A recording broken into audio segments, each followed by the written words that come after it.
Welcome to CICM 1D Church Safety Training, Module 2, Child Abuse Protocol and Prevention. This video has been created for educational purposes only. But we have a lot to cover, so let's get started. Working together to provide our children a safe environment to worship. The church's greatest victory and mission is the ability to bring families of all backgrounds back to its original design, back to God. Unfortunately, Sunday school and programs that support children are often witness to neglect or abuse of a child. It is essential that our Sunday school department have accessibility to training and resources necessary to understand their role in dealing with suspected child abuse, and that the church establish protocols and procedures to eliminate the possibility of child abuse within our organization. Acts 20:28. Keep watch over yourselves and the entire flock of which the Holy Spirit has made you overseers. Be shepherds of the church of God, which he purchased with his own blood.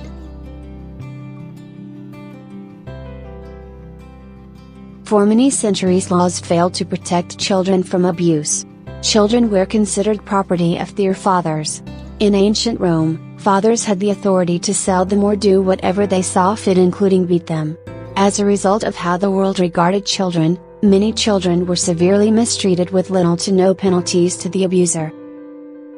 In the early 1870s, child abuse captured the nation's attention when news that an 8-year-old orphan named Mary Ellen Wilson was suffering daily whippings and beatings at her foster home. With no organization or laws in existence to protect abused children, the attorneys assigned to this case used laws that protected animals to help defend Mary. The Prevention of Cruelty Law. In 1874, citizens formed the New York Society for the Prevention of Cruelty to Children. In 1974, lawmakers created the Federal Child Abuse Prevention and Treatment Act in America, and continue to revise current law. Today, child abuse is defined as when an individual acts or fails to prevent something that causes serious harm to a child under the age of 18. Child abuse is broken down into 4 categories: physical abuse, emotional abuse, sexual abuse, and neglect. Physical abuse is defined when a parent or a caregiver commits an act that physically causes injury to a child. By hitting, fractures, slapping, bruising, kicking, bite marks, just to name a few. We cannot and should not confuse physical abuse with normal injuries that a child occurs when playing. Emotional abuse. Intentional pattern of verbal or behavioral actions that may convey to a child a negative message, such as she or he is worthless, flawed, or unloved. By using isolation, rejection, humiliation, and the absence of emotional response. Emotional abuse. A child who is being emotionally abused may demonstrate behaviors that can be signs of abuse, including anxiety, declining performance at school, delayed emotion development, and depression. Here are some examples of child neglect: inadequate shelter, lack of supervision, lack of physical care, lack of need of medical care, inadequate nutrition, educational neglect, abandonment, lack of attention, or leaving a child in an unsafe place. In its simplest form, sexual abuse is any sexual encounter that occurs between a child and an adult, as a child cannot legally consent to sexual acts. Here are some of the signs that you may notice. Change in behavior. A child may start being aggressive, withdrawn, clinging, avoiding the abuser. The child may dislike or seem afraid of a particular person and try to avoid them, and express sexually inappropriate behavior. So now that we have an understanding of the definition of child abuse, how can we spot an abuser? Are abuser only strangers? If you answer yes, you are wrong. Studies show that 95% of child abuser are known to the child. They can be parents, they can be family members, they can be teachers, they can be family friends, they can be neighbors, they can be people within the church body, they can be women or men, and they can be of all social backgrounds. We as the church believe and promote forgiveness, restoration and confidentiality. How can the church help our families if we report suspected child abuse and expose information given in the strictest of confidentiality to authorities? This has been a long debated issue between what is clergyman penitent privilege versus mandatory reporting requirements. Society traditionally regards certain relationship with the clergyman, pastors, as confidential and protected by governing laws. But what is the current law in PA regarding this topic? And what penalties can the church or individual, like a teacher of Sunday school, face if they fail to report child abuse in PA? So who are mandatory reporters in the state of PA? As they relate to the church body? They are clergymen, priest, rabbi, ministers, Christian Science practitioner, religious healers, Sunday school teachers, spiritual leaders of an established church, persons who based on their roles have an integral part in a regularly scheduled program. Persons who have direct contact with children whether they are paid or not paid. For a more in-depth list please go to www.keepkidssafe.pa.gov. So again, what about confidentiality? Currently PA does uphold clergy penitent confidentiality privileges in pastoral communications. If an abuser confess past abuse in a confession or counseling session to a clergyman, this information is considered privileged and confidential. But if a teacher, or any other mandatory reporter within the church, observes suspected child abuse, or a child states they are being abused, this must be reported within 48 hours. Nearly every state in the United States territory imposes penalties for those who are required to report child abuse and fail to do so, often in form of a fine or imprisonment or a combination of both.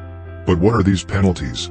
It is highly recommended that you check the laws governing your state, as they may be different, and can often change. In the state of PA, a mandatory reporter can be charged with third or second degree misdemeanor and given a fine of $1,500 and higher. Setting up routine protocols can help eliminate the possibilities of child abuse within our organization, and eliminate the risk of placing a person with a child abuse history in a position that has direct contact with children. The following are helpful child abuse prevention protocols. 1. Conduct mandatory screening for all staff, paid or unpaid. 2. Have everyone fill out an employee application. 3. Check past references. 4. Provide initial training for new hires and staff member, and follow up with semi-annual or annual training. 5. Due to the sensitive nature of child abuse, have all staff sign a confidentiality agreement. Due to potential sensitive and confidential information shared between leaders of Sunday school department and their families, it is highly recommended that a pledge of confidentiality be signed by each member of the Sunday school team.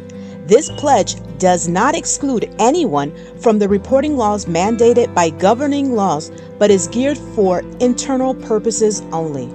6. Conduct the mandatory state law background checks, and keep clearance as part of the employee permanent file.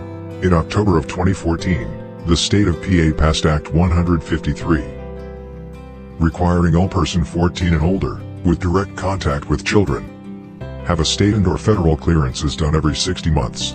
This became a mandatory part of the hiring process due to the Penn State/Jerry Sandusky sex abuse scandal. The two mandatory background checks are child abuse background check and criminal background check. The FBI fingerprinting background check are only for some types of employments and employees. The PA Child Abuse History Clearance Check will provide information as to whether or not an applicant is listed in the PA statewide database as a perpetrator of child abuse. The Criminal History Background Check will be sent through the PA State Police database, where a check is made to ensure an applicant has not been indicated and found guilty of one of many crimes against children, including sexual crimes. The Federal History Fingerprinting Check runs its checks through federal database. Employers can be held accountable if they fail to run mandated background check for their staff. Before I go, let me give you some helpful links and contact information.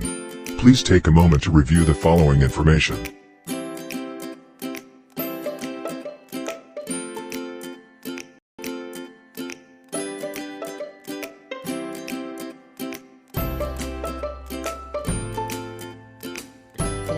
You made it through Module 2 of our church safety training, and I think that deserves a big A. I hope you have a better understanding of PA definition of child abuse. and our part as leaders working with children. Please remember this is an overview. It is the responsibility of each church within our organization to understand all state laws regarding mandatory reporters and mandatory background checks. Follow the links for more information. God bless you, and I hope to see you soon in Module 3. Contagious Disease Prevention.